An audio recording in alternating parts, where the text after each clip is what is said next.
Une journée avec moi à Ho Chi Minh au Vietnam, j'ai prévu de visiter différents endroits que je vais te faire découvrir à travers ma caméra. Réveillé à 6h30 comme tu peux le voir sur mon tel, je me prépare rapidement et direction le marché de Ben Thanh.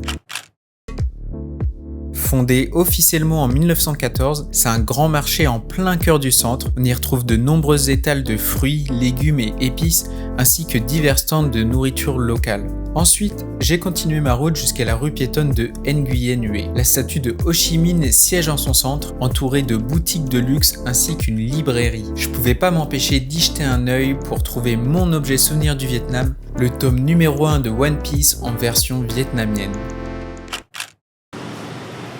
C'est bon, j'ai trouvé un petit endroit sympathique pour lire mon chapitre. Puis j'ai repris mes micros, putain enfin je me suis tapé une demi-heure de marche pour revenir à mon appart. Et là, oh là là, le smoothie à la fraise et framboise. En plus comment il fait chaud, c'est nickel, c'est nickel, c'est nickel.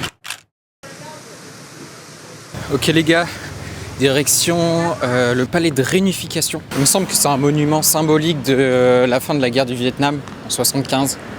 Apparemment c'est super grand, donc on va y aller, j'ai 5-10 minutes de marche.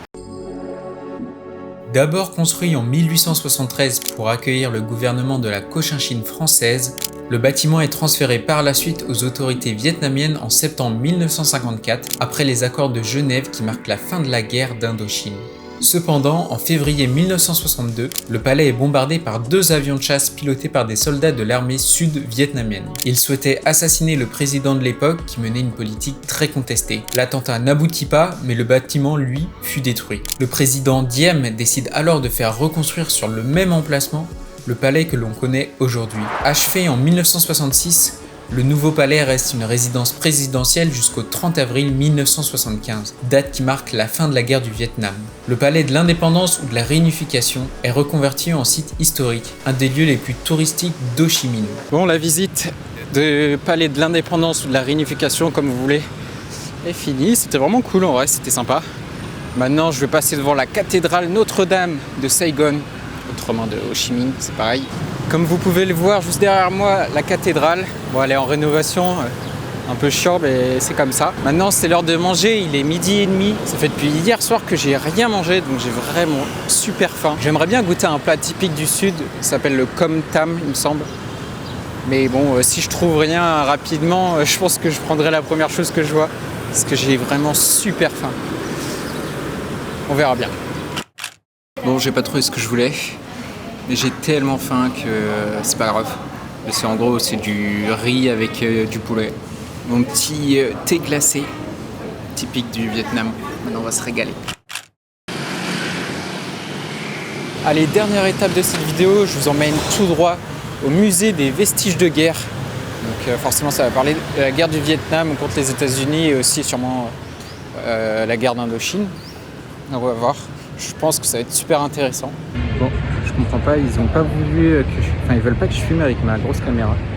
Par contre, tout ce qui est téléphone ou quoi, ils sont ok. Je comprends pas le délire de refuser une caméra, mais vraiment je vois des gens